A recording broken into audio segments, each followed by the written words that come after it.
Aujourd'hui de travailler la visitation. C'est bien ça? Voilà.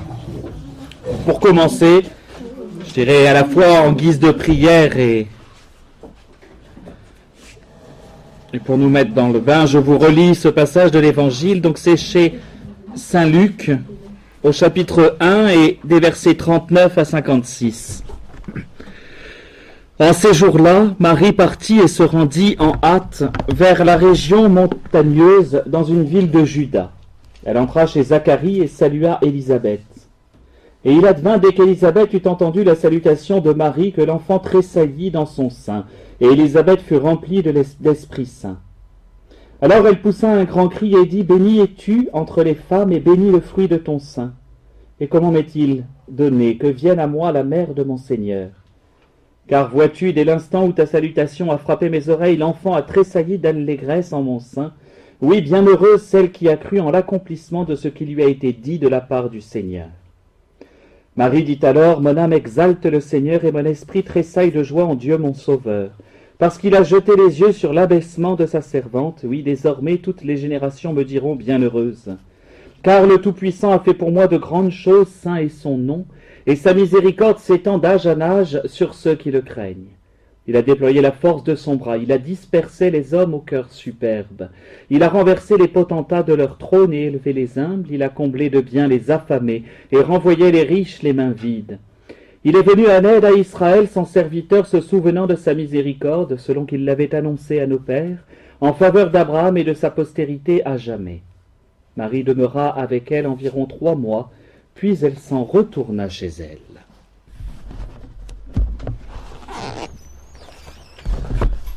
Voilà. C'est la première procession du Saint-Sacrement. Ben oui. La visitation est la première procession du Saint-Sacrement. Je rappelle que je prends toujours l'axe de l'Eucharistie. Marie qui se déplace, qui va jusque chez sa cousine Élisabeth et qui y va rapidement. Alors ne faites pas l'erreur, m'est arrivé un jour pendant un office, parce que j'étais religieux, de chanter le verset, et j'ai réussi à dire « Marie se rendit en hâte vers sa cousine Élisabeth ». J'ai fait une liaison mal à propos, c'est voilà. Une vieille cousine. Et il y a cet empressement. Il y a 2 choses très très importantes, en fait, 2 thèmes principaux de la visitation qui nous renvoient bien au mystère de l'Eucharistie en tant que tel. D'abord l'empressement. Est-ce qu'on va en hâte à l'église le dimanche matin? Mais oui, bon, c'est parce qu'on est en retard, mais voilà. Non, mais voilà, il y a cette idée d'empressement. Aller avec désir, avec impatience même. Entrez. Bonsoir. Bonsoir. Donc, aller avec empressement vers l'église. Allez-y, il y a encore toute la place qu'il faut. Et l'autre thème, qui est le thème par excellence de la visitation, qui va d'ailleurs avec l'empressement, c'est la joie. Est-ce que nous allons dans la joie de la même manière? Est-ce que nous goûtons à la joie de l'Eucharistie? Voilà les 2 grands axes. Un 3e quand même derrière qui est autour de la méditation de l'Écriture. Méditer les Écritures et faire comme Marie, être capable d'en rendre compte comme elle est capable de le faire. Voilà en tout cas plusieurs pistes pour ce mystère de la visitation. Puis plusieurs sous-thèmes très importants. Ce à quoi l'Eucharistie nous invite, quoi qu'il arrive, et particulièrement le service, la notion de service. Dernier thème, c'est assez intéressant parce que le contexte dans lequel le Père de Matière écrit l'ouvrage, à partir duquel je m'appuie, n'en parle pas du tout, le Père de Matière. Et c'est logique parce que le contexte peut-être ne s'y prête pas à ce point-là. Il y a aussi, à travers le mystère de la visitation, une véritable défense, apologie, comme on dit dans les termes de l'Église, de la vie. et de son importance et de sa réalité, particulièrement de la vie intra-utérine. Dans le sein de ces deux femmes qui ne devraient pas être enceintes. Elle est vierge et elle a 16 ans, elle est âgée, elle ne devrait plus avoir d'enfants. Je prêche sur la visitation, en règle générale, je dis, pour nos contemporains, c'est 2 cas d'avortement. Et à l'inverse, c'est une célébration joyeuse de la vie dans le sein de 2 femmes. Ça aussi, c'est un des mystères de l'Eucharistie. Nous oublions un tout petit peu souvent cela. Dans le mystère de l'Eucharistie, nous célébrons la vie depuis son commencement jusqu'à sa fin. Le Christ vivant dans le sein de la Vierge, le Christ mort aussi sur la croix. Bref, on a quand même une thématique très contemporaine avec toutes les questions de culture de mort d'aujourd'hui, une thématique très contemporaine qui se trouve justement dans ce mystère de la visitation. Ces 2 femmes qui ne devraient pas donner la vie et qui pourtant célèbrent le Seigneur parce que l'une comme l'autre attendent, préparent et qu'elle vit le précurseur et le Messie. À peine Marie a-t-elle reçu Annelle, et c'est aussi le point de départ. Elle vient de communier pour la première fois, entre guillemets, avec l'Annonciation, puisqu'elle a Jésus en elle-même. Elle vient à peine de communier, aussitôt elle s'élance au service d'eux. Je vous dis qu'il y a ce thème aussi du service et de la charité fraternelle. C'est très souvent quand on donne les mystères, vous savez, du rosaire, quand on les médite, parmi les mystères traditionnels, il y en a 2 qui sont associés au mystère de la visitation, la joie et la charité fraternelle. L'empressement à se tourner vers ses frères. Le meilleur symptôme de la qualité de nos communions, c'est l'empressement que nous aurons à faire le bien dans la foulée. Ah. Voilà. Mais non, mais c'est vrai. C'est tellement vrai. Alors c'est sûr que ça nous remet en question à chaque instant et à chaque moment. Voilà. L'Eucharistie, bonsoir. L'Eucharistie n'est pas seulement un sacrement à recevoir ou un sacrement à contempler. L'Eucharistie est tout autant un sacrement à vivre et qui doit absolument nous conduire à imiter. La bienheureuse Vierge Marie, dans son attitude d'accueil complet du Seigneur, alors on va continuer avec les parties de la messe là, mais dans son attitude d'accueil du Seigneur, aussitôt est transformée. Même elle. N'oubliez pas qu'elle aussi a avancé vers sa perfection et que l'Eucharistie, la présence du Seigneur et toute son existence va la transformer. Elle continue, elle aussi.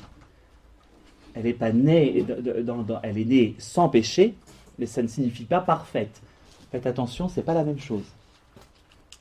Au sens biblique du terme, j'entends. Là, je voudrais juste m'expliquer parce que c'est pas du tout la même chose.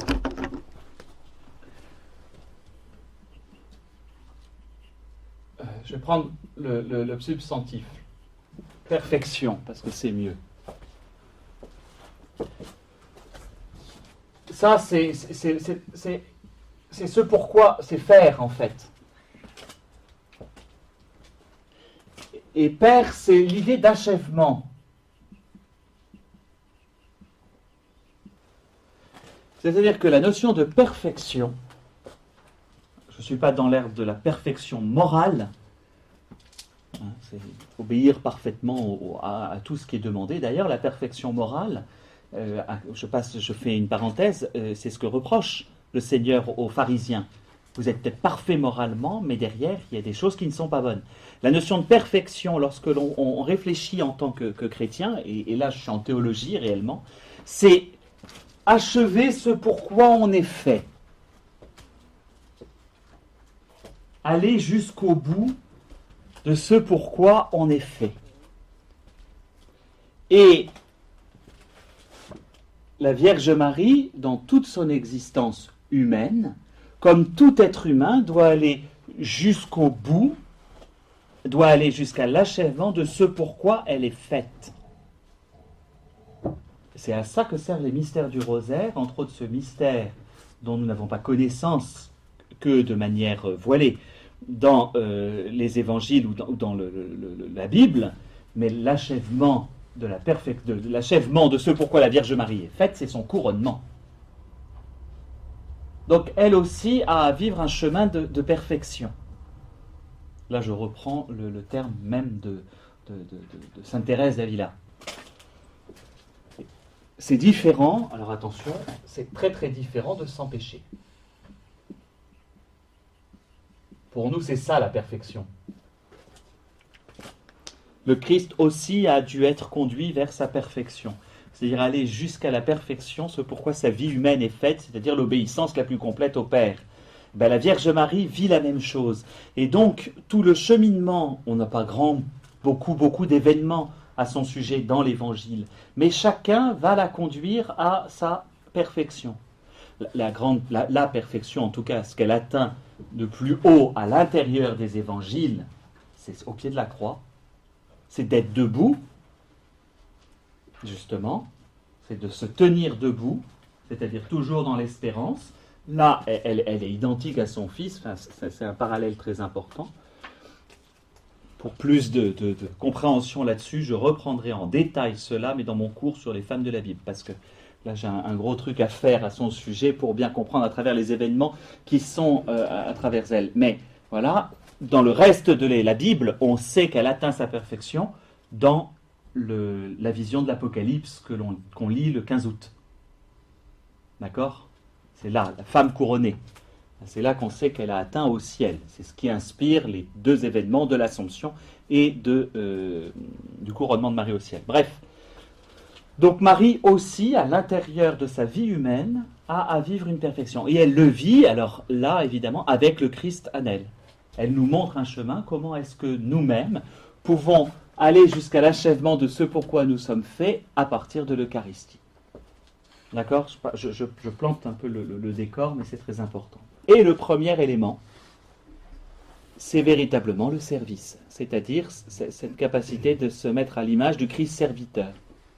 Elle l'est par anticipation, elle n'a pas encore connaissance du Christ qui se met au service, mais il y a un parallèle évident entre Marie qui va vers sa cousine Élisabeth.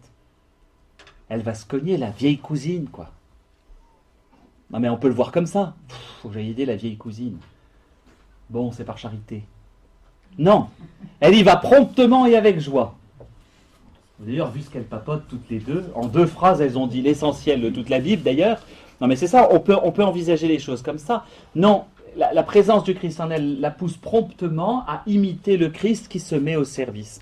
Bref, il y a un parallèle entre le mystère de la visitation et le mystère du lavement des pieds. Et c'est très étonnant. Elle est mère du Sauveur. Elle n'est pas mère du précurseur. Elle sait qu'Élisabeth est mère de Jean-Baptiste. En tout cas qu'Élisabeth est enceinte. Elle doit se dire qu'a priori, l'enfant qu'elle porte n'est pas n'importe qui. Mais donc par conséquent, mettez humainement les choses dans l'ordre. C'est Élisabeth qui devrait se mettre à son service, puisque c'est elle qui est la mère du Sauveur. Et c'est le contraire. Marie va se mettre au service de la mère du précurseur. Marie va se mettre au service de celui qui va diminuer par rapport à son fils. C'est ce que Saint Jean-Baptiste dira dans l'évangile de Saint Jean. Il faut qu'il croie, c'est que je diminue. Et donc, elle prend l'attitude même de son fils ce jour-là, enfin, à cet événement de la visitation, en hâte, rapidement, elle va se mettre au service. Comme le Christ se met au pied de ses disciples. C'est intéressant parce qu'il y a un vrai parallèle en tant que tel. Ce qui est important parce que c'est difficile pour nous. C'est très difficile pour nous de nous dire que lorsque nous venons de communier, nous avons à nous mettre au service de ceux qui, alors à nos yeux, sont plus petits que nous. Je rajoute le à nos yeux parce que, mais c'est bien ça. Ou inférieur, si vous préférez. Oh non, c'est pas préférable d'ailleurs. Donc, il y a véritablement voilà, le Christ, quand il dit au lavement des pieds, c'est un exemple que je vous ai donné, Bon, l'exemple a été donné par anticipation, entre guillemets, et la Vierge Marie le saisit déjà. Si nous nous laissions complètement envahir par le mystère de l'Eucharistie, ça ne poserait pas de souci en nous. Vous voyez le nombre de résistances intérieures que nous avons. On a un mal fou à aller justement se porter naturellement, spontanément, rapidement vers le service des autres. Et donc ça, c'est le propre. Marie, dans son geste de la visitation, d'abord imite véritablement le lavement des pieds. C'est important aussi dans notre mystère de l'Eucharistie. Si vous comparez les synoptiques, c'est-à-dire les trois évangiles qui se suivent, donc, dont on peut avoir des parallèles, Matthieu, Marc et Luc, par rapport à Saint Jean, dans l'évangile selon Saint Jean, il n'y a pas un seul passage sur le récit de l'institution de l'Eucharistie. Saint Jean ne le précise pas. Il reposait sur sur la poitrine du Seigneur. Saint Jean ne précise pas. Alors, il précise bien mieux. Voilà. Poitrine du Seigneur. Saint Jean le précise bien différemment dans le chapitre 6, évidemment, de son évangile. Mais Saint Jean ne prend pas la peine, dans son évangile, de préciser l'institution eucharistique. Ça a été fait par les trois autres. Et même, il a probablement eu connaissance de ce que Saint Paul avait déjà écrit aux Corinthiens, puisque son évangile est après. En revanche, à la place, il va mettre ce passage du lavement des pieds. Ce que l'on a le jour du jeudi saint. Ça ne vous a jamais posé un pépin, vous, que le jeudi saint, on ne lise pas un évangile de l'institution, mais on se retrouve à lire le lavement des pieds. Et que le symbole qui est pris le jour de la liturgie du jeudi saint, donc du sacerdoce, de ce qu'est le prêtre, etc., c'est le lavement des pieds. Comme un sacramental, il a longtemps été hésité à ce que ce soit un sacrement. Saint Luc ne prend pas comme Saint Jean, ne prend pas comme principe justement ce que font les autres. Il va regarder du côté de ce lavement des pieds, parce qu'il y a quelque chose dans le mystère. Alors je suis entre ces deux mystères que je mets en parallèle. Je vous rappelle donc la visitation et le lavement des pieds. Qu'est-ce qui se passe dans le lavement des pieds? La même chose pour la mère et le fils. Si Marie est conduite à sa perfection en se mettant au service, Jésus est conduit aussi à sa perfection en se mettant au service. Je devrais le dire dans l'autre sens. Parce que Jésus a été conduit à sa perfection en allant jusqu'à se mettre au service des hommes, lui qui est de condition divine, n'a pas jugé bon de revendiquer le rang qu'il égalait à Dieu, mais il s'est anéanti, prenant la condition de serviteur. C'est le cantique aux Philippiens, chapitre 2. Et cette descente du Christ, lui qui est Dieu, va au plus bas, c'est sa perfection. C'est ce que dit l'Hébreu. Et donc Marie fait la même chose. C'est un enseignement très très important qu'on n'a pas le temps de donner, ou en tout cas qu'on essaye de faire rapidement, mais parce que c'est difficile pour tout le monde. Sommes-nous au service ou pour nous servir? À quoi ça sert, monsieur? En règle générale, les enfants ont un mal fou à m'appeler mon père quand ils ne connaissent pas. Voilà. À quoi ça sert de faire sa communion? À quoi ça sert d'être prêtre? À quoi ça sert de croire? Ça sert à servir. C'est tout. Croire sert à servir. Voilà les différents sens du mot servir. On pourrait beaucoup jouer dessus. Mais c'est ça, à quoi ça sert d'aller à l'Eucharistie? À apprendre à servir. Parce que, quoi qu'il arrive, nous ne pouvons pas faire moins que le Seigneur. Et lui, jusqu'où il est allé, jusqu'à se faire serviteur. C'est un des éléments les plus compliqués de notre foi. En tout cas, si vous lisez... Alors, c'est comment exactement? Dans les dialogues des Carmélites, entre comment il s'appelle, le commissaire qui vient sortir les Carmélites de leur couvent, vous savez, de Bernanos, et il vient les sortir de leur couvent et tombe sur Mère Marie de l'Incarnation, qui est quand même tempérament de feu, la seule qui ne mourra pas martyre d'ailleurs, et il lui elle lui dit, pourquoi êtes-vous habillée comme ça? Nous sommes dans nos habits de servante. Le peuple n'a pas besoin de servante. Elle lui répond au tac au tac, non, mais il a besoin de martyrs. Ça, c'est du grand Mère Marie de l'Incarnation, la seule qui ne mourra pas martyr d'ailleurs. Ça vaudrait, un jour je proposerai dans la paroisse une projection des dialogues des Carmélites avec une discussion à ce sujet, parce que entre toutes ces femmes, il y a quelque chose d'extraordinaire à découvrir. Bref, c'est ça. Se mettre au service n'est pas concevable dans notre société contemporaine. Ah, on est bénévole. Ah, on est solidaire. On fait de la solidarité. Mais se mettre au service, non. C'est plus, voilà, c'est plus du tout d'actualité. Or, le propre du sacrement de l'Eucharistie, c'est d'être justement un sacrement pour le pauvre. Et, à vrai dire, les plus simples comprennent. J'ai beaucoup plus de facilité à faire comprendre la transsubstantiation à des enfants de CE2 qu'à des adultes. L'autre jour, j'ai fait l'essai. Ah bah oui, il y a ce qu'on voit et ce que c'est pas un problème pour eux. Pour nous, là, on se fait un nœud dans le cerveau tout de suite. Ça, c'est logique, c'est une habitude intérieure. Le sacrement du pauvre, celui qui par la foi, de toute façon, va saisir. Et c'est véritablement cela, l'Eucharistie. Dans quelle religion a-t-on un accès aussi facile? Parce qu'il est quand même facile l'accès que l'on peut avoir à Dieu. Et dans les religions traditionnelles, donc les religions antiques, etc., il faut multiplier les sacrifices avant de pouvoir penser que le Dieu va nous exaucer. Même Israël, de temps en temps, a du mal à le comprendre. Ça aussi, ça vaudrait le coup. C'est tout un cours qui serait à faire sur Israël, qui est perpétuellement en train de se battre en se disant « c'est parce que je fais tant de sacrifices que c'est bon, Dieu veut m'exaucer ». En moralité, ils vont partir en exil quand même. C'est là l'erreur d'Israël. Les prophètes qui ne vont pas arrêter de dire « mais c'est pas ça ».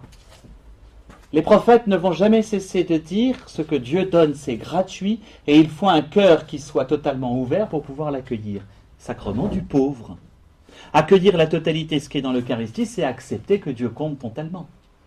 Et donc, sacrement au sens où, gratuité, c'est Dieu qui donne gratuitement, il faut juste qu'on soit disponible. Voilà. Fais-toi vase, je me ferai torrent, dit le Seigneur à Sainte Catherine de Sienne, si je ne m'abuse. Voilà, il faut bien qu'il y ait. D'autre part, étant donné que ce sacrement est un sacrement justement lié à la charité, il y a un certain nombre de saints, le plus grand là-dedans, c'est Saint Jean Chrysostome, qui a largement commenté. Alors, il avait en face lui l'empereur et l'impératrice de Constantinople, qui, l'air de rien, avaient une vie monstrueusement jet-set, je ne sais pas d'autres mots, même si c'est complètement anachronique, mais qui avait une vie terriblement dispendieuse, et qui, à côté de ça, avait des pauvres à Constantinople qui étaient extrêmement importants et les méprisaient. Ne parlons pas dans ce cas-là des mœurs de la cour, en tant que telles. Et Saint Jean Chrysostome n'avait pas peur d'ailleurs, ça lui a valu l'exil, dans ce cas-là. On ne brûlait pas, ou on ne mettait pas en prison, mais on exilait. Dans un endroit bien difficile, en se disant, comme ça, je ne l'ai pas tué. Il est juste mort de fatigue. Et voilà ce qu'il écrit. Tu as goûté au sang du Seigneur et tu ne reconnais pas même ton frère. Tu déshonores cette table même en ne jugeant pas digne de partager ta nourriture, celui qui a été jugé digne de prendre part à cette table. Dieu t'a libéré de tous tes péchés et t'y a invité, et toi, pas même alors, tu n'es devenu plus miséricordieux. Première manière de souffler dans les bronches. Deuxième manière, tu veux honorer le corps du Christ, ne le méprise pas lorsqu'il est nu. Ne l'honore pas ici dans l'église par des tissus de soie, tandis que tu le laisses dehors souffrir du froid et du manque de vêtements. Car celui qui a dit ceci est mon corps et qui l'a réalisé en le disant, celui qui a dit vous m'avez vu avoir faim et vous ne m'avez pas donné à manger est aussi. Et aussi, chaque fois que vous ne l'avez pas fait à l'un de ces petits, c'est à moi que vous ne l'avez pas fait. Quel avantage y a-t-il à ce que la table du Christ soit chargée de vases d'or, tandis que lui-même meurt de faim? Commence par rassasier l'affamé, et avec ce qui te restera, tu orneras son autel. À cet exemple, il faut prendre le curé d'Ars, qui ne trouvait rien de trop beau pour la célébration du mystère du Christ, mais qui en même temps était capable de donner tous les cadeaux qu'on lui faisait, et on lui en faisait, il les donnait aux pauvres. C'est ça. Évidemment que Saint Jean Chrysostome n'est pas en train de dire il faut célébrer l'Eucharistie dans des dînettes. On a donné. D'accord ? C'est pas ça l'objectif. Honorer le Seigneur, c'est une chose, mais si honorer le Seigneur nous conduit à mépriser le pauvre, ça n'a aucun intérêt. Voilà l'idée. Et la Vierge Marie, dans son mystère de la Visitation, nous dit ça. Allez aussitôt vous tourner vers le pauvre. Inversement, et là c'est intéressant, il y a celle qui accueille, qui est Élisabeth. Et Sainte Élisabeth, dans son accueil, nous montre ce que c'est que l'hospitalité. Quelle hospitalité avons-nous vis-à-vis du Seigneur ? À l'intérieur de nous-mêmes, d'abord.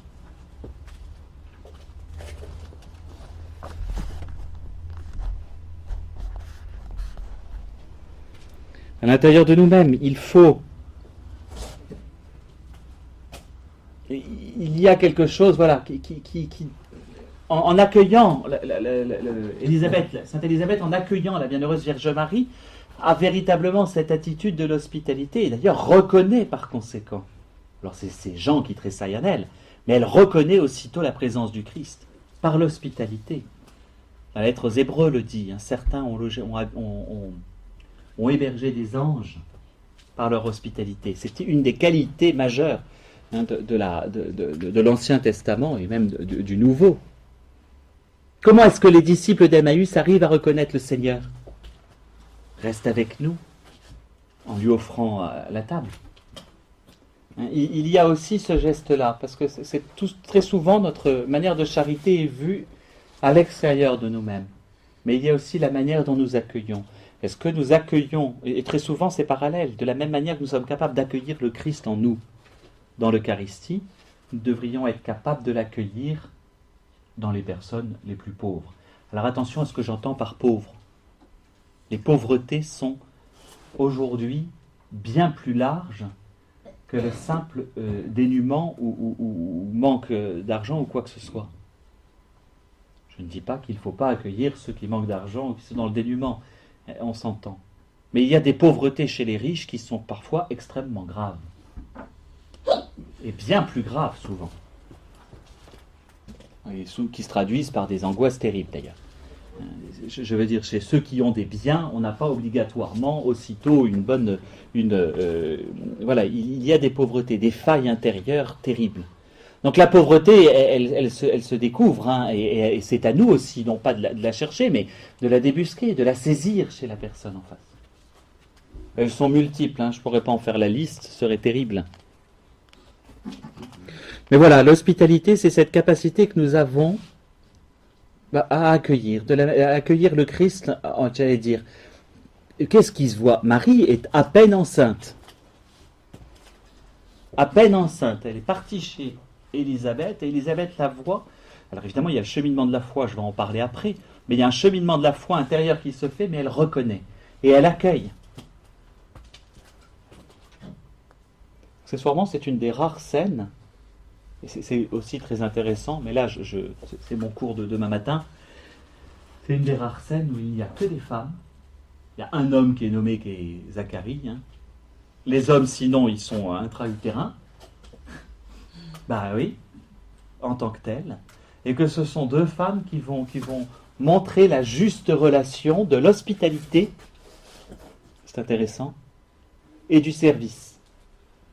À l'aube du salut, ces deux images nous sont données par des femmes. Ça, c'est pour mon cours de demain, mais je vous le dis tout de suite parce que c'est toujours intéressant à voir. Donc après cette idée du parallèle avec le lavement des pieds, il y a chez Sainte Élisabeth, vis-à-vis de la Vierge Marie, en plus de l'hospitalité, la relation que nous avons avec le tabernacle. Alors, entre guillemets, le tabernacle de Dieu. Marie est le premier tabernacle, je ferai juste remarquer. De fait, le deuxième tabernacle sera sera le sépulcre. Ouais. Où Jésus sera enfermé. Et là, c'est une autre Marie qui attendra devant. Mais Marie est le premier tabernacle ambulant. On va dire, d'où le côté, c'est la première fête Dieu.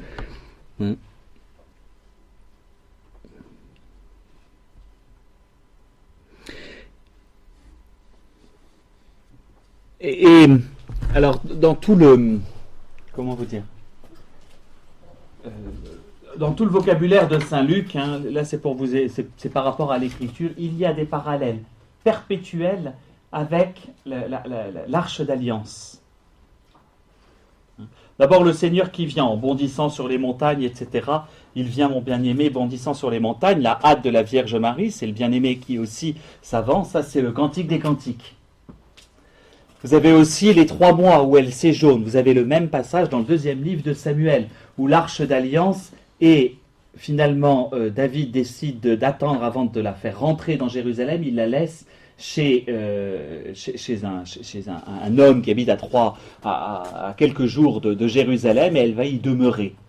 L'arche Marie demeura 3 mois chez Élisabeth. C'est le rapport avec cette arche. Vous savez que ça fait partie des litanies de la Vierge Marie, l'arche d'alliance. Pour quelle raison? Mais parce que les parallèles sont tout le temps, et particulièrement dans ce mystère de la visitation. Comme arche d'alliance, elle porte... L'arche d'alliance, vous savez, ça n'était pas... vous avez tout un passage où l'arche d'alliance est prise par les Philistins. Pareil au premier livre de Samuel, pour le coup. Fin du premier ou début du 2e, je ne sais plus. Et l'arche d'alliance n'est pas la présence de Dieu. Elle en est le signe. Donc, je ne sais pas si vous connaissez un peu, donc vous avez toujours vu cette boîte qu'on pouvait, et puis il y avait les anges en tant que tels. Et en fait, il y avait, le plus important, n'était pas les anges, n'était pas à l'intérieur de la boîte, mais la table qui était au-dessus. Elle ne devait pas être plus grande que cette table-là. Et vous aviez donc la partie. Pourquoi? Parce que cette table, qu'on appelait le propitiatoire, était là que Dieu posait ses pieds, selon Israël. Donc, l'arche d'alliance, en aucun cas, n'est Dieu. Elle est le lieu où Dieu va pouvoir se manifester. Elle est le signe que Dieu est présent à cet endroit-là. On avait déjà eu le parallèle avec l'Esprit Saint te prendra sous son ombre, t'ombrera, exactement, techniquement, c'est la même chose que lorsque la nuée prend possession de la tente en tant que telle. Et donc la Vierge Marie est comme l'arche d'alliance, c'est-à-dire qu'elle est le signe que Dieu est bien présent. D'accord ? C'est toujours intéressant, l'arche d'alliance. Ce qui fait que pendant une guerre contre les Philistins, les Israéliens se gourent en disant on va apporter l'arche d'alliance, comme ça on va gagner. Ça s'appelle du fétichisme. Hein? De la même manière, ça nous renvoie aussi à la relation que nous allons avoir avec l'Eucharistie. Alors, je ne rentre pas dans les critiques, il ne faut pas faire d'adoration parce que ça chosifie le Christ. C'est pas ça l'idée. Il faut toujours faire très attention au rapport que nous avons justement avec Dieu. Marie est l'arche d'alliance. Élisabeth est bien d'accord. Comment ai-je le bonheur que la mère de mon Sauveur? Parce qu'elle sait que là, c'est de l'ordre. Elle ne déifie pas, déessifie pas, je crois qu'on peut dire, Marie. Hein, elle est d'accord qu'elle ne fait que porter.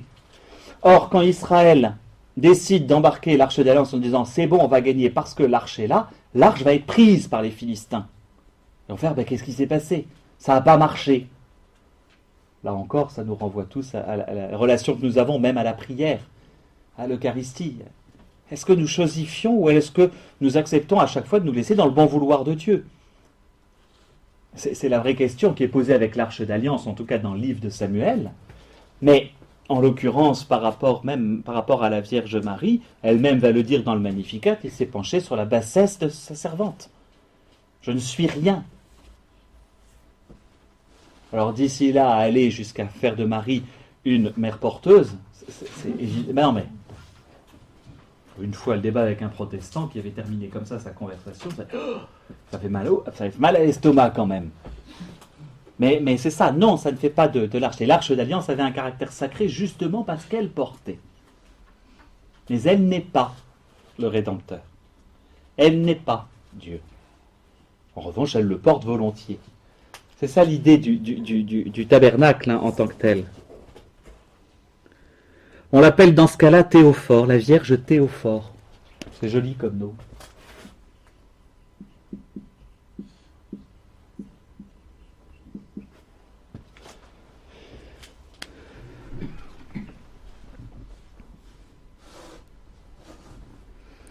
Et à travers donc alors Saint Hippolyte. Alors ensuite, oui, dans tout cet évangile, tout le monde saute. C'est la joie, mais la joie exprimée. Alors, il y a Jean-Baptiste qui tressaille, Marie qui va rapidement, qui se dirige rapidement vers sa cousine. Donc tout est dans la joie. Et Saint Hippolyte écrit ceci: le Verbe saute du ciel dans le corps de la Vierge. De ce saint corps, il bondit sur l'arbre de la croix. De l'arbre, il bondit dans les enfers. Et de là, il rebondit encore, reprenant sa chair humaine sur la terre. Pour parler de l'Eucharistie. C'est vrai qu'on n'a aucune idée du moment où a lieu la consécration. C'est quel moment? C'est quand on dit les paroles, mais à quoi?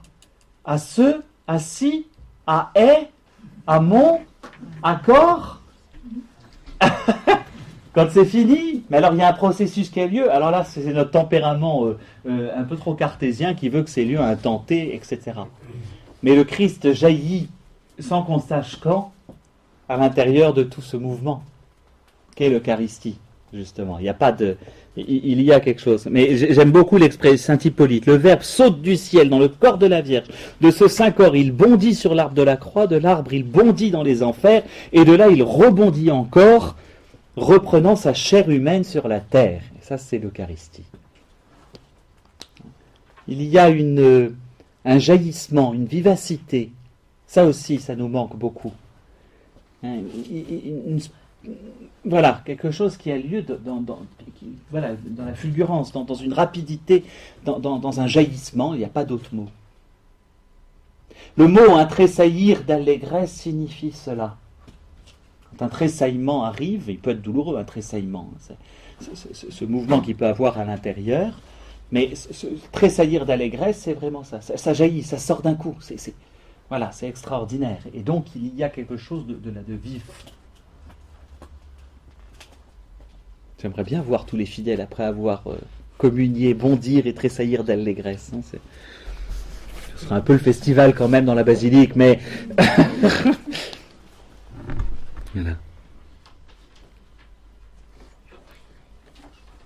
Il faut repartir chez nous, disait le curé d'Ars, après avoir communié, aussi heureux que les rois mages s'ils avaient pu emporter l'enfant Jésus chez eux.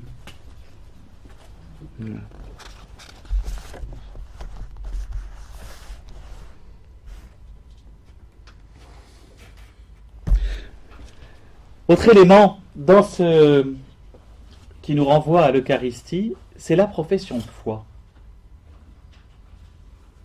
Ça ne le paraît peut-être pas, mais il y a une profession de foi, il y a un credo qui est dit. Et par chacune des deux d'ailleurs. Chacune va dire, alors elles ne vont pas réécrire leur credo, hein, comme on nous faisait faire avant notre profession de foi. Comment ai-je ce bonheur que la mère de mon Seigneur vienne jusqu'à moi? Elle le voit, l'enfant Jésus? Ben non. Elle connaît sa cousine, la petite jeune de Nazareth. Oh, mais c'est la fille à Sainte-Anne. Enfin, la fille à Anne, plutôt d'ailleurs. Enfin, vous voyez, c'est la petite cousine. Mais imaginez-vous dans l'autre sens maintenant. Je ne dis pas à Marie qui va voir la vieille cousine, mais là, la petite cousine, il va falloir encore lui apprendre la vie à elle.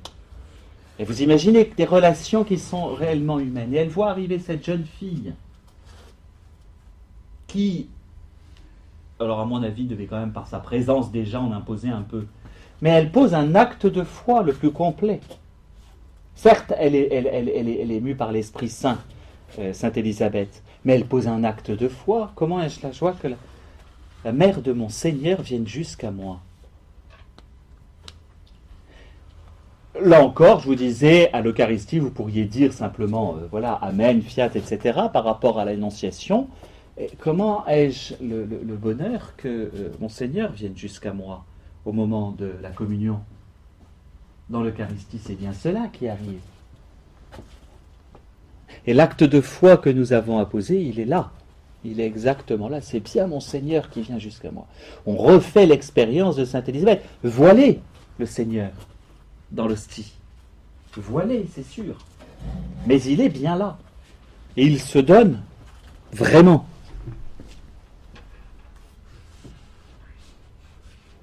Comment ai-je ce bonheur que la mère de mon Seigneur vienne jusqu'à moi? Le père de Maintière fait cette remarque. Imagine-t-on un mari dire ça à sa femme lorsqu'elle rentre de la messe? Hein? À l'air de rien. C'est vrai. Est-ce que quand quelqu'un revient de la messe, vous avez tendance de lui dire ça? C'est pas un réflexe que l'on aurait. Alors je ne rentre pas dans les débats, ça c'est des débats des séminaristes, vous savez, on ne fait pas de la science-fiction, on fait de la théologie-fiction quand on est au séminaire. Et on s'invente et on se crée surtout des gros problèmes. Et il y avait un séminariste qui disait, jusqu'à combien de temps doit faire une genuflexion face à quelqu'un qui vient de communier parce qu'il a quand même le Seigneur en lui?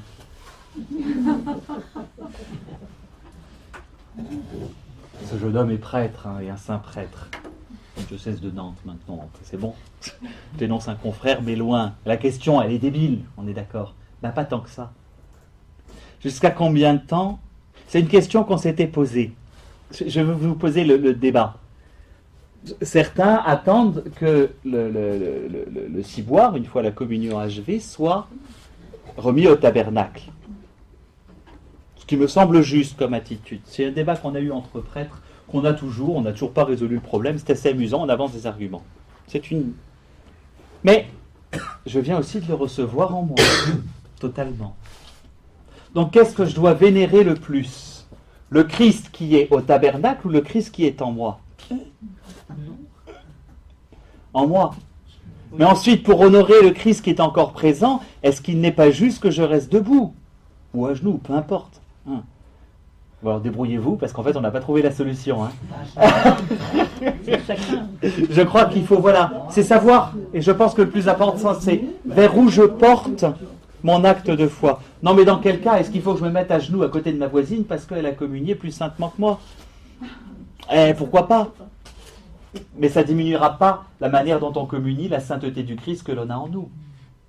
Donc que les tabernacles que nous soyons, nous sommes indignes comme tabernacle, ça c'est sûr, mais ça ne changera rien à cela. Et la manière dont on va porter justement, soit en nous, soit par notre regard vis-à-vis de celui qui s'approche de nous, ou qui est là, la manière dont on va porter notre regard va évidemment changer. C'est cette attitude de foi. Et vous comprenez bien que la foi, c'est pas seulement « non mais c'est bon, j'y crois ». C'est ce que intérieurement, jusqu'où intérieurement nous portons notre désir, je dis bien ce mot, humain. Combien de fois on communie machinalement et finalement on perd tous les dons qui nous sont donnés dans l'Eucharistie.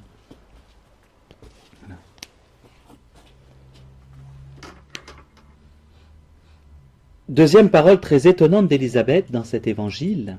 Heureuse celle qui a cru. C'est la première béatitude. Chronologiquement, évidemment, si on prend les évangiles dans l'ordre, c'est Saint Matthieu et André. C'est la première béatitude. Heureuse celle qui a cru. Le point de départ dans l'Eucharistie, c'est bien l'acte de foi que nous allons poser. Et cet acte de foi, la foi, vous le savez bien, c'est pas non mais c'est bon, tout ce qu'il y a là-dedans, j'y crois. C'est pas toujours pareil, c'est pas une checklist à laquelle on dit ça, j'y crois, ça, c'est bon. Voilà. Non, la résurrection des corps, j'ai plus de mal, non, ça, Noël. Il faudrait y revenir, ça, mais bon, c'est parce que c'est assez fréquent. Oh, la communion des saints, bof, bof. Vous savez, non, la foi, c'est pas une checklist. D'abord, si, faut tout y croire, ça c'est sûr. Dire j'adhère à cela, mais la foi, c'est vis-à-vis d'une personne. Et heureuse celle qui a cru, c'est celle qui a adhéré tellement à la volonté de Dieu qu'elle y est totalement attachée. Enfin, d'ailleurs, à un tel point que, ce que je vous disais avant, Saint Bernard, Marie a conçu le Christ par l'oreille avant même de le concevoir dans son cœur, dans son corps. Il y a quelque chose qui se passe dans notre acte de foi qui nous fait déjà accueillir le Christ. Et c'est énorme, ça. Parce que l'acte de foi que nous posons dans l'Eucharistie, et même au moment de la consécration, nous fait déjà communier. Avant même de communier physiquement. C'est l'acte de foi qui nous fait communier. Certains ne peuvent pas communier et croient davantage, et donc ont des profits supérieurs à des personnes qui vont communier et qui ne croient pas, ou en tout cas qui n'ont pas posé l'adhésion. Et donc les fruits des premiers sont supérieurs aux fruits des seconds. Les seconds n'ont même pas de fruits. Vous saisissez ? L'acte d'adhésion que nous posons, oui Seigneur, c'est pas seulement à n'importe quel moment, c'est qu'il y a une préparation à la messe, il y a une action de grâce, on va en parler, mais dans toute Eucharistie, il y a ça, il y a cette adhésion. Élisabeth, elle ne communie pas physiquement, mais en posant son acte de foi là, heureuse celle qui a cru, en plus, mais déjà la mère de mon Sauveur, elle communie. Elle reçoit, d'ailleurs, qu'est-ce qui se passe? Elle se prend un coup de pied de Saint Jean-Baptiste, qui lui aussi a communié par la même occasion. Et vous voyez, c'est important, parce que ça, c'est un des moyens de comprendre ce que c'est que la communion spirituelle. Dans les débats sur la famille actuellement, il y a là quelque chose de très important. Communier à la manière de Sainte Élisabeth. Eh oui. Et elle a communié de cette manière-là. Elle ne pouvait pas, pour des raisons physiques, un peu, l'Eucharistie n'a pas été inventée. Déjà, ça aide. Mais elle communie, c'est-à-dire qu'elle reçoit toutes les grâces de la rencontre du Christ, parce que c'est ça la communion, recevoir toutes les grâces d'une rencontre du Christ, et rencontre intime, et elle en reçoit déjà toutes les grâces. Pourquoi? Par son acte de foi, heureuse celle qui a cru, et surtout, quelle joie de recevoir la mère de mon Sauveur. Tout en reconnaissant son indignité. Comment ai-je ce bonheur? Mais je ne devrais pas. Mais j'en reçois déjà les fruits. Donc là, c'est la notion de communion spirituelle qui est déjà là. C'est un peu compliqué, mais j'espère que vous saisissez, c'est extraordinaire même. À travers juste cet épisode, on a aussi de belles pistes. En tout cas, voilà. Ben non, Seigneur, là aujourd'hui, je ne suis pas digne de communier, de te recevoir. Et pourtant, le désir sera tel, la reconnaissance de ta présence sera telle, que j'en aurai les fruits. Alors ça, ça fait partie des mystères de nos sacrements. Alors vient ensuite, évidemment, Alors ça me permet juste de faire un petit passage sur ce que c'est que ce credo. Dans la place de la messe, vous savez pourquoi le credo est là? Au cas où le prêtre ait dit un certain nombre de bêtises dans ses homélies, Charlemagne a imposé qu'il y ait le credo juste après l'homélie. Comme ça, au moins, on rectifiait toute forme d'hérésie en redisant la foi de l'Église catholique. Et je plaisante pas. Ça date de Charlemagne. Si le credo est à cet endroit-là de la messe, dans le rite mozarabe, il n'y est pas. Dans le rite mozarabe, on commence par le credo. Ce qui est logique. On commence par... Je me souviens plus si on commence ou si c'est juste avant de communier qu'on dit son acte de foi. Il faudrait que je revérifie, parce que c'est intéressant. Quand on arrive dans le rite mozarabe, on ne comprend plus rien. C'est la messe catholique, mais alors dans le désordre. On a tout, mais on ne sait plus du tout où on s'en sort. On commence par une lecture, on a l'évangile, puis tout à coup on va communier, puis il y a une grande prière d'action de grâce, puis un credo. Le rite mozarabe n'a pas ça. En revanche, c'est vrai que Charlemagne a imposé aux églises de rite latine de dire le credo après les homélies, parce que les prêtres n'étaient pas obligatoirement extrêmement bien formés, et que par conséquent, il y avait des hérésies qui étaient dites, ça pullule toujours. Vous savez, un bon père à Solesmes m'avait dit ça, quand tu prêcheras, quand vous prêcherez, il ne tutoyait pas Solesmes, quand vous prêcherez, vous aurez le droit à une hérésie par homélie. Bon, 3 pour les homélies sur la Sainte Vierge. En général, c'est vrai que c'est là qu'on est flou, surtout.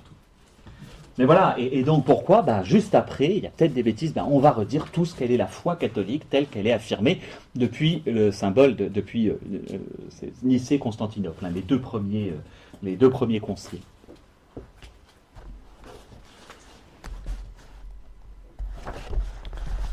voudrais juste remarquer qu'il y a un autre endroit où nous proclamons notre foi.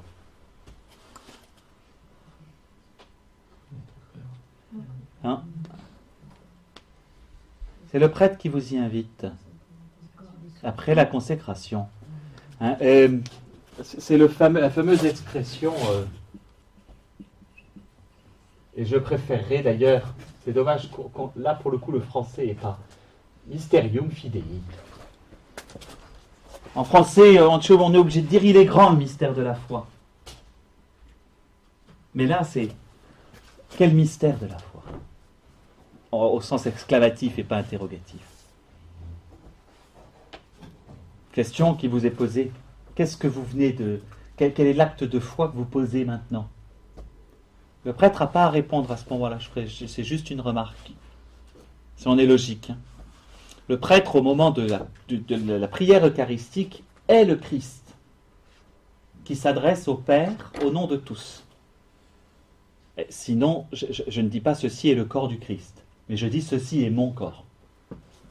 Alors, ça n'est pas pour cultiver une forme de schizophrénie du prêtre, hein, qui change de personnalité, il ne vit pas un dédoublement de personnalité à ce moment-là, mais en vertu de son ordination, il est le Christ. Il est à la fois l'autel, le prêtre et la victime, d'ailleurs. C'est pour ça que l'on baise l'autel, qu'on vénère l'autel, etc. Donc dans tout le mouvement de la messe, le prêtre n'est pas l'animateur de l'assemblée. Bon là, je vous renvoie aux conférences du Père Guilvy qui le dit mieux que moi, mais il est celui qui doit tourner toute l'assemblée vers le prêtre. Pourquoi? Au nom de quoi? Au nom du Christ. J'apprécie de prendre l'image d'un entonnoir. C'est peut-être pas élégant, mais c'est ça. On va prendre tout le monde. Pourquoi? Pour aller tous dans une direction. C'est pas beau, un entonnoir, là, je suis sûr. Mais au moins, vous comprenez l'image. Mais on va vers là. Donc le prêtre, lui, est. Mais il arrive des moments où il doit redemander à l'assemblée, vous en êtes où, là? C'est le Seigneur soit avec vous, régulièrement. Ah oui, oui, on est là. C'est parti ailleurs. C'est bien, on le répète 4 ou 6 fois, hein, selon les... Voilà. C'est le sursum corda, haut les cœurs. J'en reparlerai. Donc, élevons notre cœur. Si on dit, haut les cœurs! Tout le monde qui ferait ça, bah oui, mais au moins tout le monde y serait. Parce qu'à ce moment-là, on fait que votre cœur monte, parce que là, on va monter. Le prêtre, donc, le rappelle à l'assemblée, et là, il leur rappelle, il y a le Christ qui est présent, c'est la nouvelle liturgie qui met ça. Qu'est-ce que vous avez cru? Qu'est-ce que vous croyez, là? Et d'où l'assemblée va répondre, nous croyons, hein, nous rappelons ta mort, nous célébrons ta résurrection, nous attendons ton retour. C'est-à-dire, on résume le mystère de la rédemption qui s'accomplit dans l'Eucharistie. Donc il y a 2 credos dans la messe. Il y a toujours un credo dans la messe. C'est-à-dire que le dimanche, on va proclamer publiquement le grand credo. Et des fois, il faudrait quand même que je dise le credo juste après mes homélies de semaine. Mais au cas où, on ne sait jamais, vous pourriez m'accuser d'hérésie. Je ferai un bûcher là, devant la fontaine.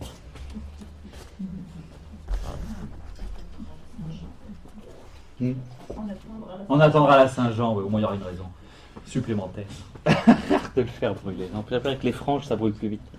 Et voilà, mais donc il y a quand même toujours ce credo, cet acte de foi. Mais vous comprenez que le prêtre invite les fidèles, tiens, qu'est-ce qui vient de se passer? Hein, de la même manière qu'à la fin, ou par lui, après la doxologie, la grande doxologie, le grand Amen est important. Quand on a des petits Amen, on est très déçu. On se dit, ils n'y croient pas des masses. Donc voilà, Mysterium Fidei. J'apprécie l'expression parce que Mysterium n'est pas un terme latin, il est traduit, mais un terme grec. Et c'est le terme grec qui renvoie au mot sacrement. Le mysteria, en grec, hein, ça doit être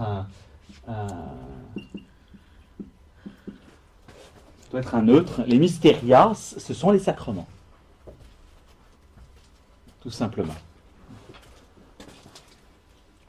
Bon, après, il y a des accents et je ne sais plus les mettre. C'est trop loin, les cours de grec. Mais le mystère, c'est le même mot. Donc, sacrement de la foi. C'est ce que nous vivons dans une Eucharistie. Hein.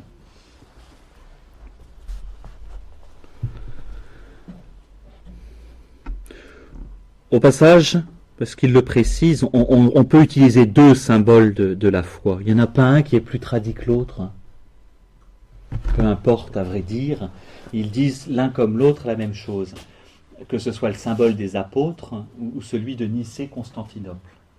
Il y a juste une question dans le symbole de Nicée-Constantinople, une question de précision plus importante, entre autres, pour un certain nombre de thèmes qui sont sujets à hérésie aujourd'hui encore. Et particulièrement dans la nature du Fils. Si vous prenez le symbole des apôtres, qui est la forme résumée tout simplement, qui est le résumé, si vous prenez le symbole des apôtres, il a l'avantage de dire l'essentiel, mais de permettre certains lieux un petit peu flous. Entre autres le début, lumière naît de la lumière, vrai Dieu naît du vrai Dieu, engendré non pas créé de même nature que le Père. Évidemment, ça n'est pas dans le symbole. Alors vous dire, mais de toute façon, j'y comprends rien, j'ai plutôt intérêt à prendre le symbole des apôtres. Soit. L'avantage du symbole de Nicée-Constantinople, c'est qu'au moins il est complet. Et qu'on est obligé de s'attacher. Pourquoi ? Alors ça, c'est mes cours avec les propédeutes, là, actuellement, où j'essaie de leur faire comprendre tout ce qui a pu égarer. C'est quand même 4 siècles où on s'est tapé dessus dans l'Église, les 4 premiers siècles, pour dire vraiment qui est le Christ. Pourquoi ? Mais parce que si le Christ n'est pas pleinement homme comme nous, il ne peut pas prendre notre péché sur lui, et s'il n'est pas pleinement Dieu comme le Père, il ne peut pas l'assumer, le sauver. Donc il faut une clarté complète dans un sens comme dans l'autre. D'où voilà. Donc ils sont absolument équivalents l'un comme l'autre. Équivalents dans le contenu. D'ailleurs, l'Église permet de les professer l'un comme l'autre. Il est simplement plus juste de professer publiquement dans une prière publique, c'est-à-dire dans une liturgie, celui de Nicée-Constantinople, parce que celui-là a été proclamé publiquement par les pères du concile de... Alors, c'est surtout celui de Chalcédoine, le 4e concile écuménique, au 5e siècle, peu importe, 451, si vous voulez, vous irez regarder. C'est des lectures passionnantes, comprendre les premières hérésies, mais on était imaginatif à l'époque. En fait, on n'a rien inventé à notre époque. Mais voilà, donc les deux symboles se valent. Simplement, l'un convient davantage, ce que je veux dire, c'est qu'il n'est pas meilleur que l'autre, mais convient davantage à une proclamation publique, parce que ça permet de correspondre à cette proclamation publique des premiers conciles écuméniques. C'est tout. D'ailleurs, l'usage est souvent resté de dire à l'Eucharistie, c'est souvent le Nicée-Constantinople, mais lorsque l'on prie le chapelet, de prendre le symbole des apôtres. C'est souvent les moyens. Un est plus habituel pour se remémorer régulièrement et plus rapidement. Il y en a un qui est résumé de l'autre, c'est tout.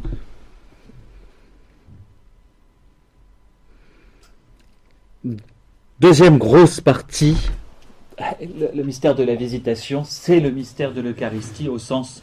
Et c'est celui du Magnificat au sens du remerciement. Dieu merci. Enfin, merci Dieu plutôt, en l'occurrence. Par le Magnificat, la Vierge Marie, alors je ne vais pas pouvoir faire un commentaire complet du Magnificat, on en a pour des heures et des heures.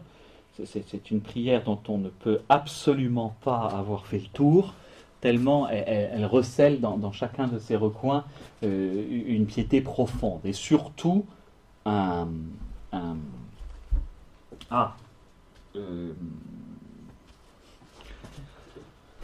une profondeur surtout de tout ce qui est la Bible, quoi. L'arrière-fond biblique est tellement énorme derrière le Magnificat que l'on ne peut pas tellement s'en sortir autrement. Mais la réponse de Marie, alors habituellement elle répond en phrases courtes dans le reste de la Bible. Si vous regardez les évangiles, comment cela peut-il se faire puisque je suis vierge, ça tient en une phrase. Ensuite, je suis la servante du Seigneur, première phrase, qu'il me soit fait selon ta parole. Ensuite, faites tout ce qu'il vous dira. Ils n'ont pas de vin, faites tout ce qu'il vous dira. Voilà. Les phrases de la Vierge, et alors là, on a un long monologue. Elle n'est pas bavarde du tout de l'évangile, mais alors là, elle l'est. Mais elle l'est d'une manière absolument admirable. Et elle nous rappelle Et elle nous rappelle l'attitude que nous avons à avoir lorsque nous recevons le Seigneur. Alors elle est surtout dans le parallèle, hein, le Magnificat, elle est vraiment l'héritière des femmes des femmes de la Bible. Cantique de Déborah, chapitre 5 des Juges. Cantique de Judith, particulièrement. Cantique d'Anne, au 2e chapitre du 1er livre de Samuel. Donc Anne, la mère de Samuel, sauf il y en a plusieurs qui sont, mais Anne, la mère de Samuel, qui enfin est enceinte. On va retrouver à travers son chant les cantiques de toutes ces femmes, soit femmes guerrières d'ailleurs. C'est pour ça que des termes sont parfois un peu... Comment est-ce qu'elle peut dire qu'il renverse les superbes? On va le voir, mais elle reprend aussi ces termes un peu de femmes guerrières. Déborah et Judith, c'est pas rien, quoi. Je reprenais je vous relis ça tellement ça me fait rire. Excusez-moi, mais je relisais ça l'autre jour. Prenez le cantique de Judith, chapitre 16 du livre de Judith. Elle avait déposé son vêtement de deuil pour le réconfort des affligés d'Israël. Elle avait oint son visage de parfum, elle avait emprisonné sa chevelure sous un turban, elle avait mis une robe de lin pour le séduire, sa sandale ravit son regard, sa beauté captiva son âme et le cimeterre lui trancha le cou. On passe de la beauté de la mère, voilà.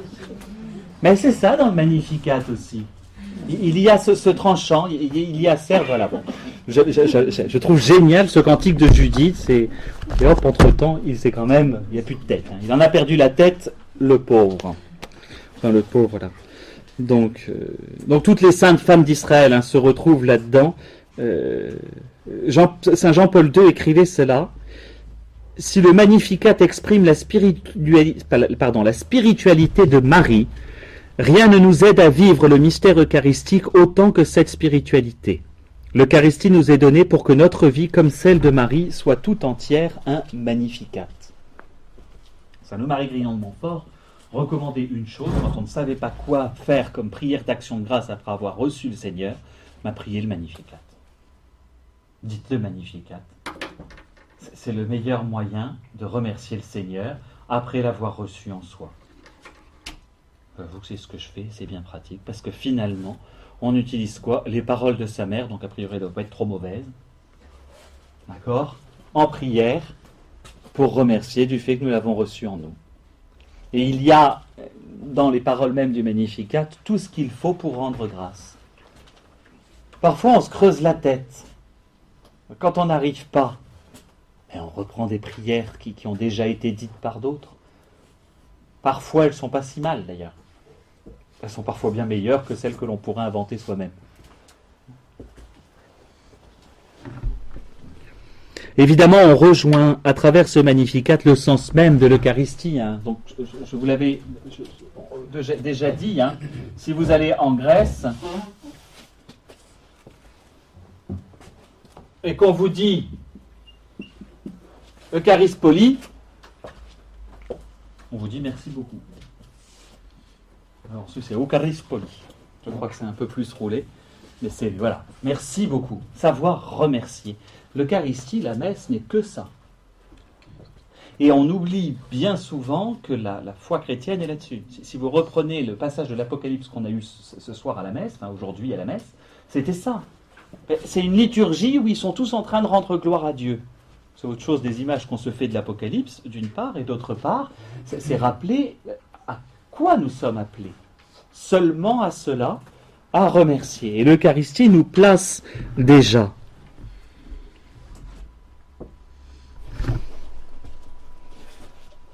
Et ça, c'est important comme attitude. Juste avant que l'Eucharistie commence, avons-nous en tête, je le dis aussi pour moi, parce que j'ai souvent des intentions, donc on se souvient de l'intention pour laquelle on va célébrer la messe, mais les motifs de remerciement. Dans une société dépressive comme la nôtre, on est quand même dans une société dépressive. Elle multiplie les plaisirs pour oublier qu'elle est dépressive. C'est ça. Mais dans une société dépressive comme la nôtre, pour quel motif allons-nous remercier, eh bien c'est difficile. C'est très difficile. J'arrive à la messe, est-ce que j'ai des choses à dire merci à Dieu? Et souvent on se creuse la tête. On ne devrait pas. Ne serait-ce qu'on a déjà la vie. C'est un bon moyen, c'est un premier truc pour remercier. Tous les jours, on a au moins un motif de remerciement. Mon Dieu, j'ai la vie. Après, vous cherchez 2 yeux, 2 oreilles, enfin peu importe. On peut toujours trouver des motifs de remerciement. Mais ça, c'est un exercice. Vous savez que le... Hein?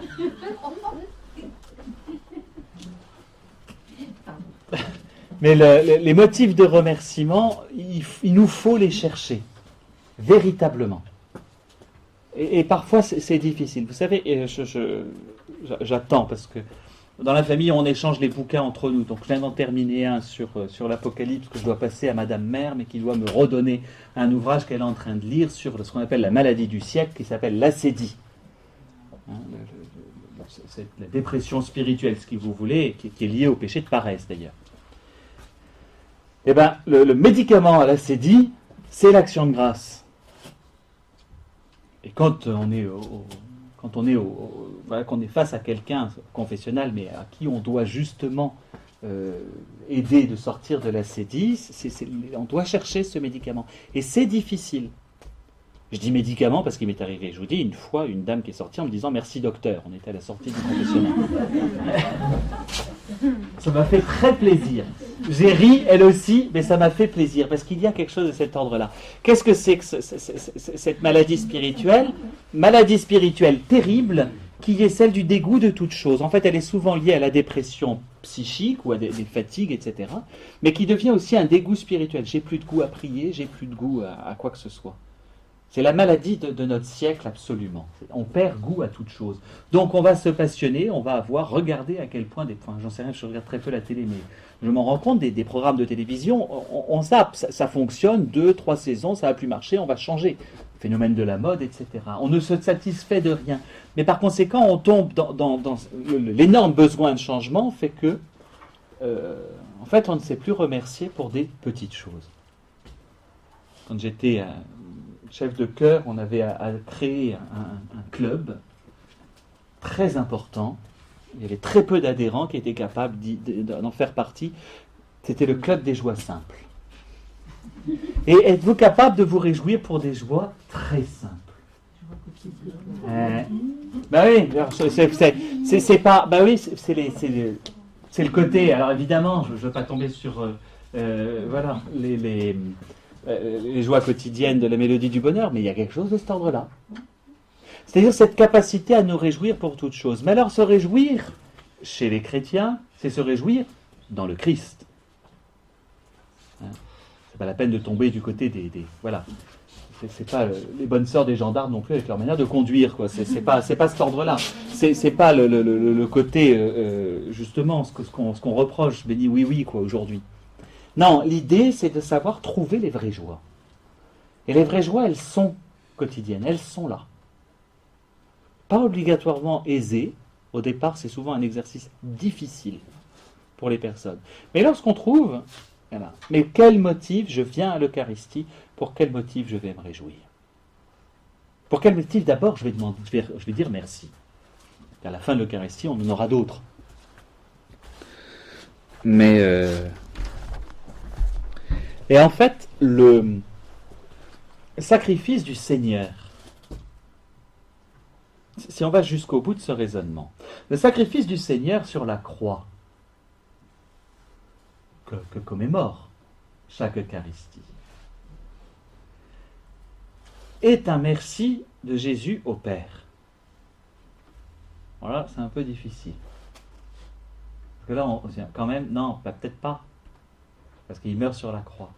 Mais il y a quelque chose, il y a un merci de Jésus au Père, perpétuel, et dans toute son existence, donc obligatoirement aussi lorsqu'il meurt sur la croix, parce qu'il remercie le Père déjà de savoir qu'il l'exaucera. La confiance que le Christ a toujours dans le Père fait qu'il peut dire merci au Père, même si si vous prenez le psaume 21-22, mon Dieu, pourquoi m'as-tu abandonné? Mais tu m'as exaucé, je louerai ton nom dans la grande assemblée. C'est la fin du psaume. Hein, et donc, si on prend le psaume dans sa totalité, c'est un psaume d'action de grâce, qui apitoie juste un petit peu Dieu au départ. Enfin, mon Dieu, pourquoi tu as abandonné? C'est pas un petit peu, c'est quand même beaucoup, mais qui apitoie Dieu au départ pour pouvoir montrer qu'on est exaucé. Il faut relire le psaume en entier en l'occurrence. Mais le Christ sur la croix continue de dire merci au Père, dans l'assurance d'être exaucé de sa prière et d'être sauvé de la mort, même s'il doit la traverser. Alors nous, dès qu'on a une écharpe dans le pied, on remercie pas le Pierre, donc voilà.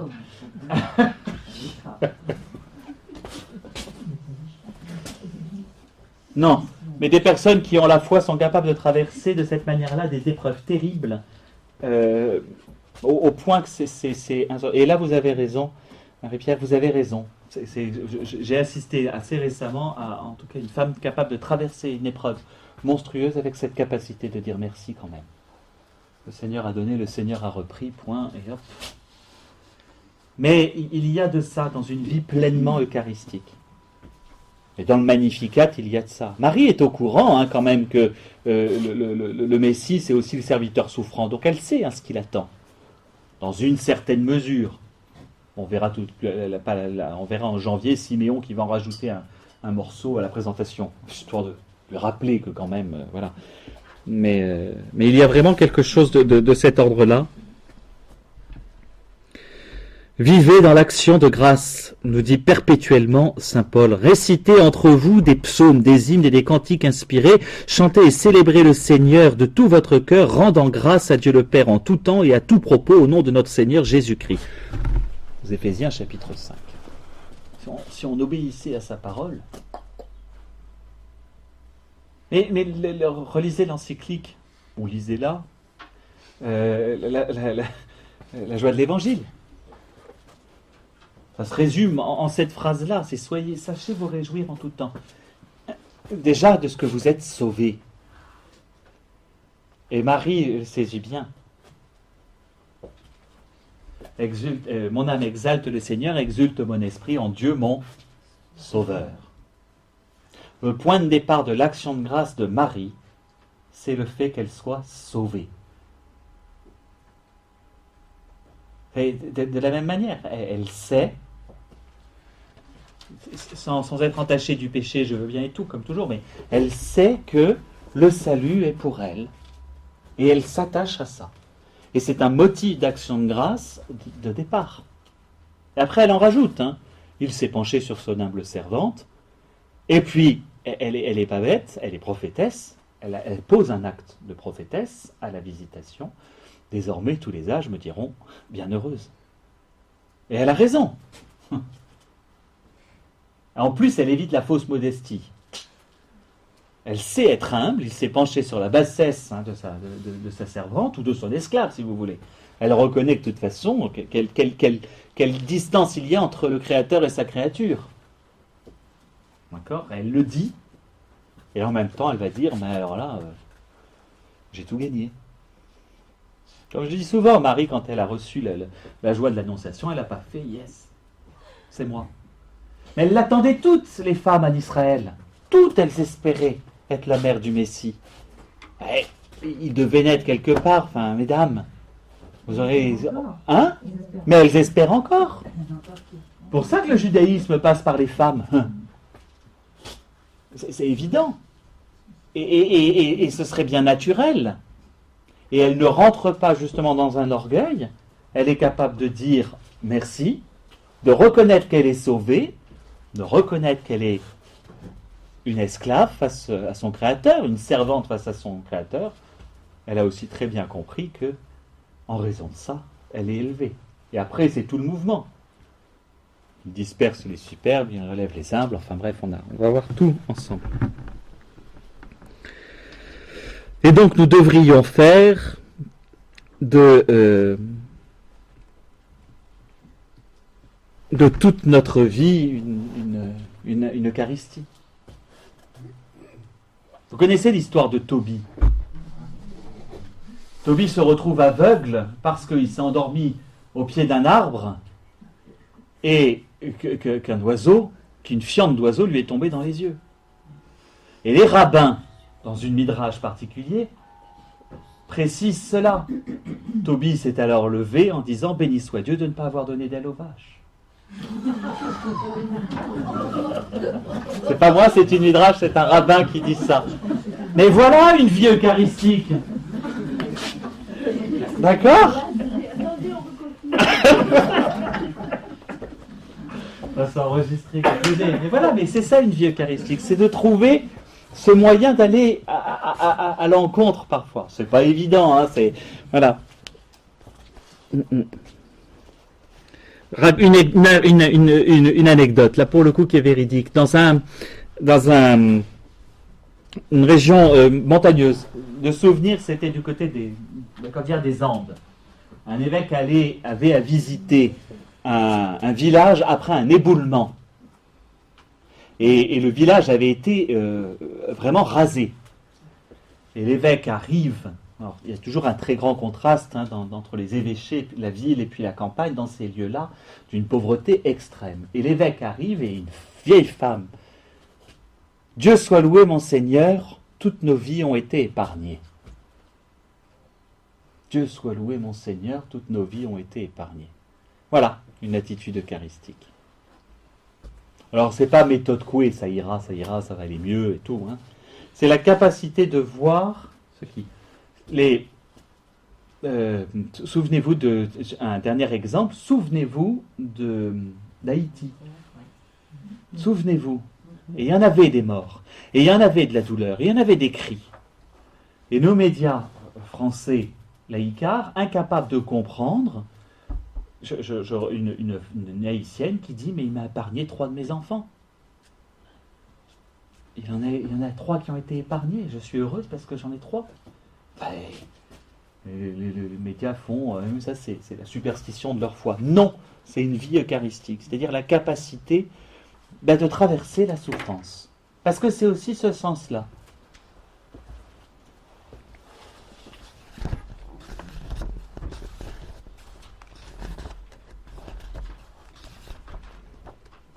Je vérifie l'heure quand même parce que...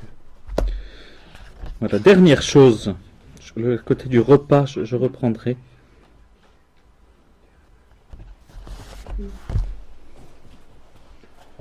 C'est la sainteté dont je voulais parler.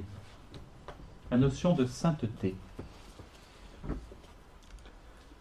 Car il y a dans le mystère de la visitation la réaction, entre autres, de Jean-Baptiste et la réaction face à la sainteté de Dieu. Bon, c'est sûr, lui, il ne parle pas. Enfin, il a quand même donné un jeton à l'intérieur à sa mère. A priori, il a tressailli et elle l'a senti. Et à l'intérieur d'elle-même, il réagit face à quoi? Face à la sainteté du Christ qui s'avance vers lui. Et c'est toujours la question que nous avons. C'est le sens de ce sanctus que nous chantons. Pourquoi est-ce que là, tout à coup, on va se mettre à chanter ce sanctus? D'abord, l'origine du chant en tant que tel, le sanctus, il est incohérent, très incohérent, de chanter autre chose à ce moment-là que Saint, Saint, Saint, le Seigneur, Dieu de l'univers, ou Sanctus, Sanctus, Sanctus, Deus Sabaoth, mais peu importe, mais de faire autre chose. Dieu saint, Dieu fort, Dieu immortel est une erreur profonde. Parce que ces paroles-là sont dans le chapitre 6 d'Isaïe, où Isaïe a sa vocation, et il voit dans le temple que de la fumée, il ne voit pas Dieu, mais il voit les séraphins et les chérubins en train de le servir et en train de se crier l'un à l'autre, il le dit lui-même, Saint, Saint, Saint, le Seigneur, Dieu de l'univers. C'est au chapitre 6, voilà, Saint, Saint, Saint est le Seigneur Sabaoth, sa gloire remplit toute la terre. Ces acclamations angéliques faisaient trembler les portes colossales du temple de Jérusalem. Au Sanctus, lorsqu'on chante, tout devrait trembler. Faut pas gagner, hein. C'est quel chapitre d'Isaïe ? 6. C'est vraiment tout le début du chapitre 6. C'est une magnifique... le récit de la vocation d'Isaïe.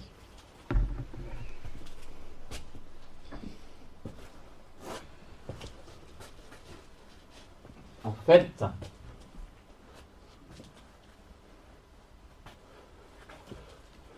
la prière eucharistique, elle commence où? commence à la préface, au dialogue. Ben, est-ce que la préface fait partie du livre ou pas? Toujours le problème. Est-ce que vous lisez les préfaces quand vous avez des bouquins ou alors vous passez directement au contenu? C'est toujours la question. Mais la préface est partie intégrante d'un ouvrage. Et donc, dans la structure, on va avoir la préface. D'accord? Si vous prenez la structure.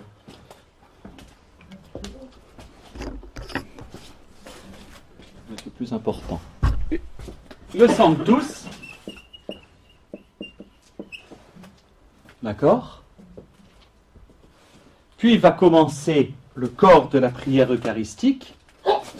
Quelle que soit la prière eucharistique, on a un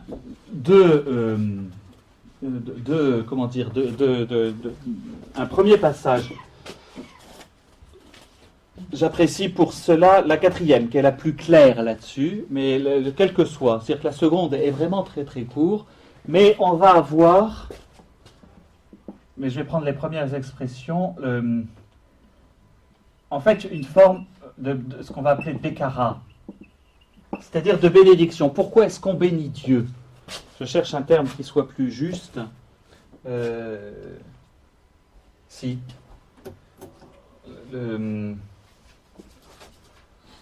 On commence par, vous savez, c'est la structure de la prière. Je vais plutôt mettre ça. Bénir Dieu pour ce qu'il est. D'accord? Père infiniment bon, toi vers qui montent nos louanges, nous te serons. Père infiniment bon, toi vers qui montent nos louanges. Hein, on va s'adresser. Tu es vraiment Saint Dieu de l'univers. On va dire la qualité de Dieu. La quatrième développe beaucoup plus cela. Hein, Père très saint, et puis on va reprendre toute l'histoire du salut. Hein, comme fait un psaume, on commence par dire, mais comme la structure normalement de toute oraison. Parce que toute oraison commence par ça. On commence par dire, je vous le disais déjà, peut-être, je ne sais plus à qui je dis quoi, donc c'est pour ça. Comme dans les psaumes, on commence à dire à Dieu, on va lui rappeler, tu te souviens, tu as fait ça, tu as fait ça, tu as fait ça, tu as fait ça. Hein, tu as sauvé ton peuple, machin. Par conséquent, sauve-nous maintenant. C'est toujours ce système-là. Au milieu, ah bah, évidemment, va avoir lieu. Ah bah lui, il veut pas. Je ne l'aurai pas en rouge, je l'aurai en noir. La consécration, qui est quand même le moment clé. Ça, c'est le... Alors, je vais me mettre avant. Dialogue, là, c'est tous. Là, c'est le prêtre. Là, c'est tous. Là, c'est le prêtre. Là, c'est toujours le prêtre. Mais qu'est-ce qu'il va y avoir dans la foulée en réponse? Je viens à l'anamnèse. Là, c'est l'assemblée, ce n'est pas le prêtre. Puis viennent enfin, on va dire, les intercessions. Là, il y a les demandes. Pour les vivants, pour les morts, en règle générale. Les défunts arrivent toujours à ce moment-là.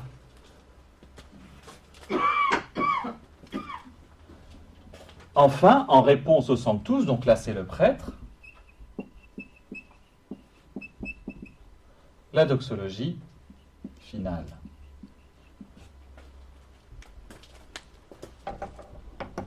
Ce que je veux montrer, c'est que là et là, dans le corps, je dirais, de la prière eucharistique, on a une acclamation à Dieu 3 fois saint, c'est-à-dire une doxologie, une parole sur la gloire de Dieu. C'est ça que ça veut dire, doxologie. Doxa, c'est la gloire. Une parole sur la gloire de Dieu qui se termine par une parole sur la gloire de Dieu. Donc la partie action de grâce, si vous voulez, elle est nettement plus importante, elle correspond à ça. Il n'y a que ça qui soit une demande dans la prière eucharistique. Entre guillemets, on ne demande pas grand-chose. Ce qui est faux, on demande tout, évidemment. Mais c'est l'action de grâce et tout est encadré par un sanctus et donc la doxologie finale quand vous regardez la structure. Le sommet se trouve évidemment dans la consécration, à laquelle on répond par l'acte de foi, mais il y a là, et en fait, il y a une postface.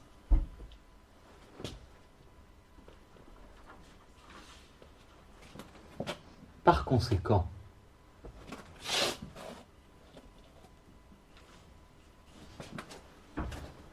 il y a une postface à la prière eucharistique. La prière eucharistique n'est pas terminée avant, finalement, l'ultime dialogue.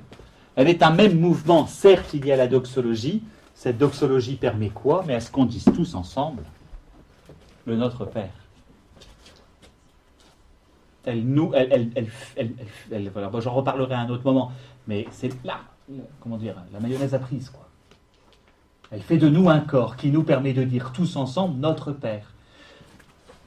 Là, on est encore, entre guillemets, ça c'est un des grands changements de la liturgie, en tout cas de la liturgie de Paul VI, enfin, un grand changement qui permet une autre manière de comprendre ce mouvement qui était déjà existant. On est dans un dialogue, c'est sûr, c'est le prêtre qui s'oppose, parce que là c'est toujours le prêtre, et puis le prêtre, puis tous, puis l'assemblée. Là, alors le prêtre le disait au nom d'eux, dans l'ancien missel, désormais, enfin l'ancien missel, ça dépend lequel on prend, parce que celui de 63, tous disent le pater, comme il y a eu plusieurs émotions, mais là, c'est tous comme un seul corps. Il y a un rassemblement de tous ensemble.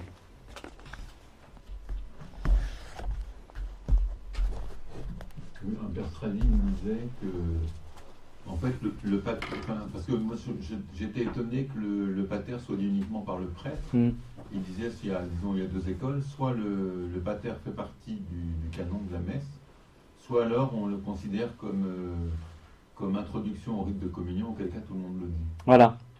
Bah, là, avec mon schéma, je n'ai pas répondu. Hein. Comment? Avec ça, j'ai pas répondu.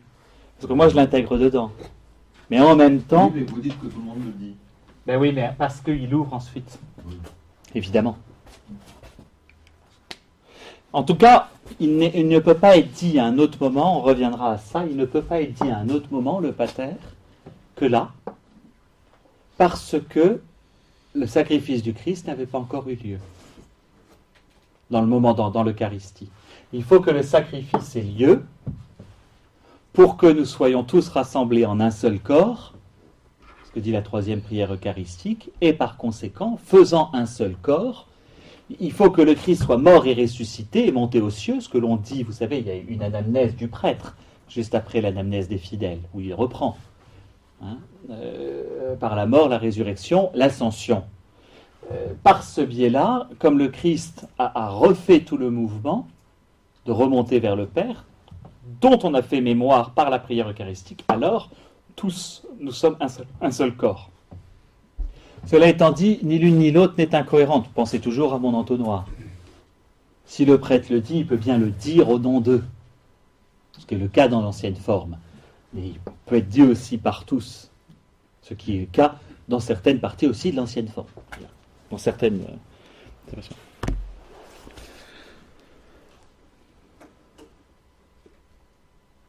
Voilà. Dernière chose, pour finir sur ce sanctus, donc ces doxologies, ces actions de grâce perpétuelles. Vous vous souvenez de la parole d'Élisabeth à Marie? Comment ai-je le bonheur que la mère de mon Seigneur vienne jusqu'à moi? La dernière phrase du sanctus. Ouais, alors béni soit. Celui qui vient au nom du Seigneur. Le parallèle est flagrant, quand même, entre les deux expressions. Comment ai-je le bonheur que vienne à moi la mère de mon Sauveur, et béni soit celui qui vient au nom du Seigneur.